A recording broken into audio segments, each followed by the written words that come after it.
এই দুনিয়াতে মানুষের যত পেরেশানি, মানে যত কষ্ট, দুঃখ, দুর্দশা, এর অন্যতম প্রধান কারণ হচ্ছে টেনশন।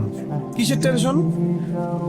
রিজিকের টেনশন, চাকরির টেনশন, ব্যবসার টেনশন, আহাল পরিবারের টেনশন, স্ত্রী সন্তান, ভবিষ্যতে কি করব। দুনিয়ার টেনশনই তো বেশি, যদিও টেনশন থাকার দরকার ছিল পরকালের বেশি।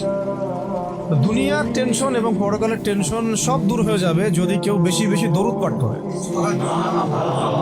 এটা হাদিস থেকে বললাম। আর গুনাহ, আমল নামায় যে গুনাহগুলো আছে এগুলো মিটে যাবে যদি কেউ বেশি বেশি দরুদ পাঠ করে। একজন সাহাবী রাসূল সাল্লাল্লাহু আলাইহি ওয়াসাল্লামকে বলেছিলেন, ইয়া রাসূলুল্লাহ, আমি আমার দোয়ার মধ্যে কতটুকু দরুদ পড়ব? আমি কি 1/4 দরুদ পড়ব? নবীজি বলেছেন সাল্লাল্লাহু আলাইহি ওয়াসাল্লাম, তুমি পড়তে পারো, চাইলে আরো বাড়াতে পারো, বাড়ালে তোমার জন্য উত্তম। ইয়া রাসূলুল্লাহ, আমি কি তাহলে 3/1 দরুদ পড়ব আর 2 দোয়া করব?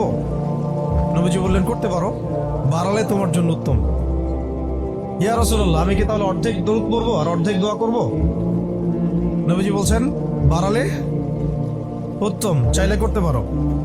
ইয়া রাসূলুল্লাহ, আমি কি তাহলে আমার পুরো দোয়াটাই শুধু দরুদই পড়বো আপনার উপরে?